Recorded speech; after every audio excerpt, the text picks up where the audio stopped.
podemos empezar primero por estas repercusiones que pueden tener precisamente el ataque de Israel a Irán y las repercusiones económicas y cómo el coletazo nos puede llegar a nuestros mercados y también a nuestra economía?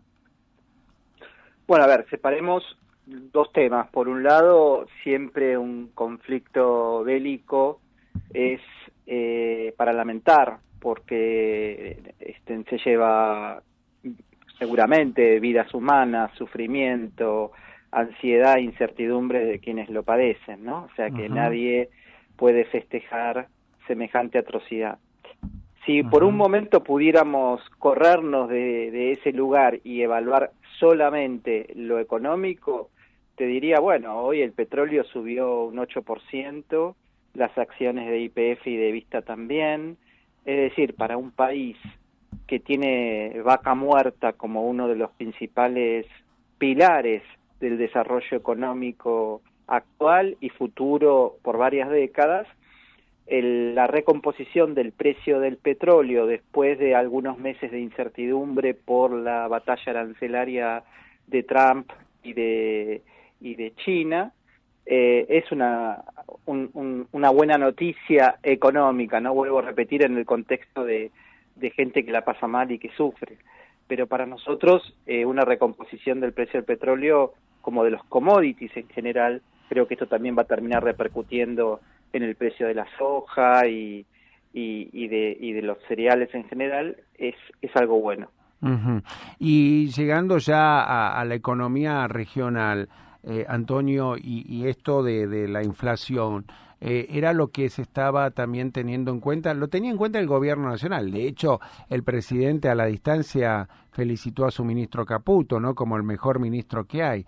¿En realidad están así? Y también, ¿los números se dieron como pensaba el gobierno?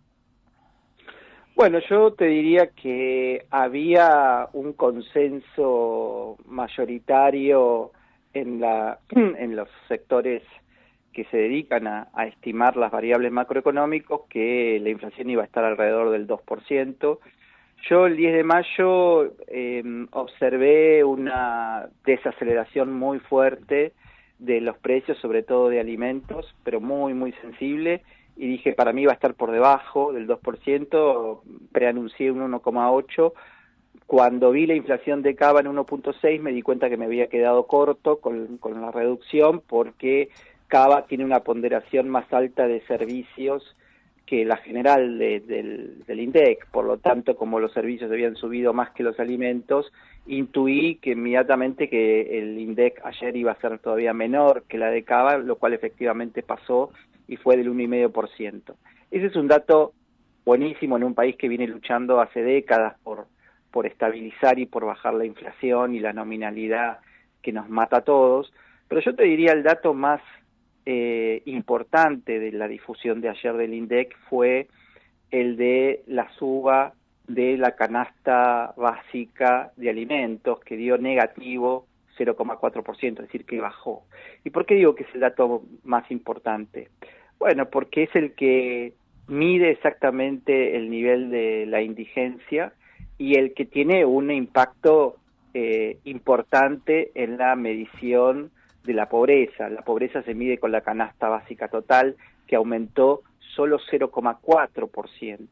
Entonces, cuando la inflación, sobre todo en los ítems más importantes de los consumos de las clases más bajas, se desacelera tanto, el impacto que tiene eso para sacar gente de la pobreza y de la indigencia es fenomenal. Por eso algunos ya hablan de que estamos en torno al 33% de pobreza y alrededor del 5% de indigencia, que cuando lo comparás con el 12% de indigencia y el 43% de pobreza en el último mes del gobierno de Alberto Fernández, bueno, se visualiza una mejora muy importante, y digo esto para ponerlo en perspectiva de quienes solamente ven en la baja de la inflación el efecto de la motosierra sobre las clases más necesitadas, y yo insisto, no habría ninguna posibilidad de baja de pobreza y de indigencia si efectivamente quienes estén pagando el costo del ajuste de manera más ostensible fueran las clases más vulnerables, ¿no? Antonio, ¿qué tal? Fabián te saluda, buenos días. Como sea, la tasa de interés que está pagando el gobierno nacional con las últimas tomas de deudas, que fueron por 2.000 millones de dólares, tuvo que convalidar una tasa que fue alta, 8,8%, para este préstamo de 2.000 dólares, un préstamo entre privados con bancos como tomadores. El 8,8% es una tasa muy alta y más allá de, qué sé yo, la detención de Cristina, los inversores extranjeros no siguen confiando en la devolución, en ese préstamo. ¿Cómo analizás vos? Esto es lo que uno puede, yo particularmente, me hago cargo, puedo leer a primera vista. ¿Vos qué analizás? Bueno, yo lo que analizo es que una tasa del 8,5% todavía es una tasa alta, pero para que vos tengas una idea cómo se calcula ese valor, es la tasa del Tesoro americano, que paga el Tesoro americano, más los puntos adicionales representativos del riesgo país que la solicita esa deuda. Sí. Entonces, un 8 y pico por ciento contra una tasa del 4 que paga el Tesoro americano te da un riesgo país de 400 puntos. Hoy Argentina tiene un riesgo país de 660 puntos. Es decir que las condiciones de esos préstamos no fueron tan malas, pensando que Argentina tiene 660 puntos o casi 700 puntos de riesgo país y obtiene una tasa como si fuera un país que tiene 400 puntos básicos de riesgo país. Es decir, que me parece que esa gestión crediticia ha sido muy buena.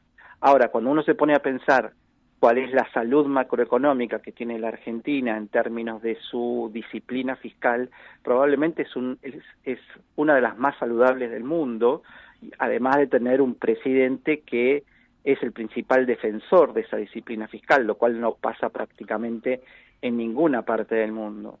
Entonces, desde ese punto de vista, Argentina debería tener un riesgo país bastante más bajo del que tiene y poder salir a tomar préstamos para refinanciar su deuda, porque aclaremos que estos préstamos no son para fondear un déficit como ocurría en el pasado, sino que son para refinanciar deuda. Bueno, lo ideal sería que fuera más bajo. El riesgo país hoy tendría que estar en 200 puntos acorde a la salud fiscal de la Argentina, pero no olvidemos que tenemos una historia, tenemos un prontuario más que antecedentes, y muchos de los que contribuyeron a generar ese prontuario hoy forman parte de la oposición, son una alternativa política. Entonces los inversores miran con recelo cuán sostenible en el tiempo es ese cambio de paradigma que ha tenido la Argentina en los últimos 18 meses. Antonio, buen día. Maxi Suárez Cardelli te saluda. Quiero volver a la inflación y a la cuestión de la metodología que viene de a poco analizando o anunciando Marco Lavagna del INDEC, que va a ir cambiando para poder incluir más comercios y más precios en los relevamientos para hacer una actualización, ya que 20 años tiene el método actual. ¿Sería positivo? Al menos parece necesario para actualizarse, ¿no? Pero digo, ¿sería positivo? ¿Impactaría en una inflación más alta el momento que se termine de instrumentalizar este cambio? ¿Cómo se lo puede leer al nuevo método del INDEC que permitiría leer la inflación, o confeccionar el índice de precio al consumidor? Mira, el nuevo método lo que va a hacer es ponderar en mayor proporción los servicios que los bienes. Los bienes son fundamentalmente los alimentos y algunos otros bienes transables. Es más parecida a la forma en que se calcula la inflación en Cava. Para que tengas una idea, la de Cava dio 1,6, la general dio 1,5, es decir que es una décima de diferencia. Y si vos recalculás todo el año 2024 con esa metodología nueva, el 105% de inflación tendría, que dio el 2024, tendría un cambio hacia arriba de unos 10 puntos básicos. Es decir, que no te cambia fenomenalmente la historia. Yo soy bastante... Antonio, me parece que lo perdimos. Se cortó. Estaba justo formulando la respuesta porque... Tal cual. Bien, era Antonio Aracre, economista, y por supuesto uno de los temas que estamos hablando tiene que ver con nuestra economía regional, ¿no? 9 de la mañana, 46 minutos, otros temas en la mañana de la radio, otros títulos y también informaciones que se van sucediendo. Hay un cambio de tendencia en el empleo. En marzo el sector privado destruyó más de 7.000 puestos y los salarios cayeron 4% en 3 meses. La industria encabeza el ranking de destrucción con 4.000 bajas en un solo mes. Esta es información que surge de la Secretaría de Trabajo, un informe mensual publicado basado en datos de el ARCA, justamente, y los datos son analizados, en este caso, por Luis Campos, investigador del Instituto de Formación y Estudios de la CTA Autónoma, ¿sí? Puntualmente, el sector público se contrajo en 802 puestos, los empleos registrados en casas particulares, por ejemplo, en 870 como parte del monotributo, escaló mucho, 5.000 puestos, lo que marca, claro, un paso a una condición un poco más informal de estar en relación de dependencia a querer mantener algunos beneficios sociales como la obra social y seguir aportando al menos de manera autónoma con el régimen simplificado, ¿sí? Hay un cambio de rumbo, se abrió una nueva fase en la manera del empleo, como titulan algunos medios, la destrucción de empleo, a pesar de que desde noviembre de 2023 se viene conociendo de manera marcada que la caída en los empleos registrados acumula 195.674 puestos amortiguados por la conversión de casi 75.000 inscriptos al monotributo. Esto ya lo hemos visto en otras épocas en las cuales se consideraba una especie de reconversión o una especie de repunte el crecimiento de inscriptos al monotributo, como para decir no perdemos trabajadores registrados, sino que cambia el tipo de relación. Pero el empleado en blanco en sí ha caído. Recuperamos la comunicación con Antonio Aracre, que está en línea. Antonio... estábamos con el tema de la metodología del INDEC, tal cual. Sí. Vos nos mencionabas que tiene una mayor sí. incidencia los servicios y mencionabas la comparativa entre Cava, que toma más los servicios, y a nivel nacional y los puntos que daría de diferencia si se hubiese tomado para todo el último año.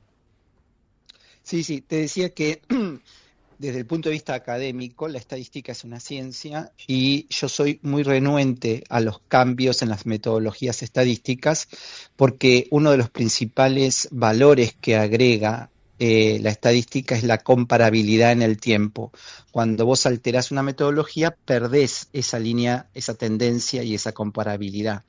Entonces, debería ser algo muy importante que justifique un cambio metodológico. Yo no lo veo esa razón tan importante, pero bueno, si hay un consenso de que hay que hacerlo, tampoco me parece tan grave, se hará y se comenzará una nueva línea de tendencia de acá en adelante. O medir 2 tipos de inflaciones, qué sé yo. Sí, pero todo eso se presta después para que digan, bueno, pero ¿cuál es entonces la inflación? Porque viste que acá politizamos todo en la Argentina, hasta la inflación, ¿no? Fíjate que el INDEC es un instituto autárquico cuya cabeza no es libertaria, y sin embargo la oposición no cree en los datos del INDEC. Cuando decís la pobreza da tanto, dices está mal. Cuando decís la inflación da tanto, te dicen está mal. Cuando te dicen el salario crece tanto, te dicen está mal. Entonces cuando se politiza todo, hasta las estadísticas oficiales, y es muy difícil el diálogo, el consenso, la discusión constructiva. Antonio, hay un artículo, una nota de Noticias Argentinas que habla de lo que venimos hablando nosotros, ¿no? De la buena y la mala de la inflación de este 1.5, que está el festejo del gobierno y la preocupación también que tienen ellos. Y por un lado, el ministro de Economía subraya que los mercados subestimaron la importancia de haber logrado el superávit fiscal apenas arrancó el gobierno nacional, y que esto fue posible gracias a que tienen obviamente hace alusión, se devolvió la pelota, ¿no? Milei lo festejó a él y Caputo lo festeja a Milei. ¿Pero considerás así la subestimación de los mercados? Sí, a punto tal que para mí hoy nosotros ya deberíamos tener un riesgo país de 200 o 300 puntos básicos y todavía estamos en los 660. Y lo digo porque hay países como Estados Unidos o Francia que tienen riesgo país irrelevante con déficit fiscales y cuasi fiscales de entre 5 o 6 puntos, ni hablar Brasil. Entonces uno se empieza a cuestionar la calidad técnica y la objetividad de las calificadoras de riesgo, que son en definitiva las que determinan el riesgo país, ¿no? Porque, a ver, el riesgo se calcula en base a la cotización de los bonos, pero la cotización de los bonos tiene mucha incidencia qué calificación le dan estas incorporaciones internacionales como Moody's y demás. Entonces creo que ahí pesa mucho también, como decía antes, el prontuario, ¿no? Y el prontuario de la Argentina con tantos defaults, especificaciones asimétricas, capturas de depósitos, cepos, no nos ayuda nada. No nos ayuda. Hay dos conceptos que no escuché en esta charla. Consumo, que no va para arriba, y salarios, que los bolsillos no se incrementan, porque el gobierno también frenó las paritarias. ¿Cómo se insertan estos dos conceptos en este análisis y con la inflación en baja?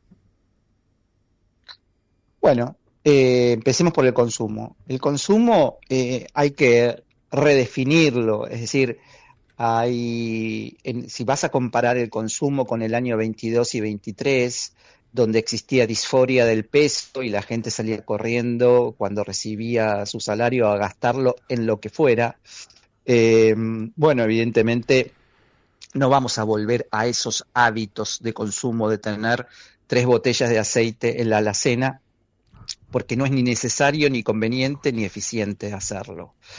Entonces, y por otro lado, una inflación muy baja trae otros hábitos además de ese, que es el del ahorro, porque cuando vos tenés un dólar estable y tenés un ingreso que te permite, aunque sea un 10 o un 15% de ser ahorrado, te entusiasma ver la cantidad de dólares que podés juntar por mes. Sobre todo estamos hablando de gente joven, entre 20 y 35 años, que por ahí todavía vive con sus padres, que tienen capacidad para no tener que gastar tanto y poder ahorrar una mayor proporción de su sueldo. Bueno, cambia mucho la perspectiva. Además de por sí el crédito, ¿no? El crédito es otro factor que hace que el ahorro tenga más sentido. Entonces a mí el consumo no es que no me preocupe, sí, es un factor que es importante en la movilización económica. No vamos a tener monetización a través de la emisión de peso, porque eso ya dijo el presidente que no lo va a hacer. No. Veremos cómo funciona el plan de los dólares bajo el colchón para que se reactive esa parte de la economía. La otra pregunta que hacía referencia a los salarios. A los salarios. Bueno, la información que tenemos hasta ahora, creo que, si no me equivoco, la semana que viene se publicaría en el INDEC la evolución de abril, porque creo que hasta marzo la tenemos. Todo lo que tenemos hasta ahora, tanto en el salario privado registrado como en el privado informal, en los últimos 15 meses, esa recuperación le ha ganado a la inflación en el mismo periodo. Los salarios públicos no, están ligeramente por abajo y tiene que ver con justamente la política del gobierno de reducir significativamente el gasto público, el ajuste propiamente dicho.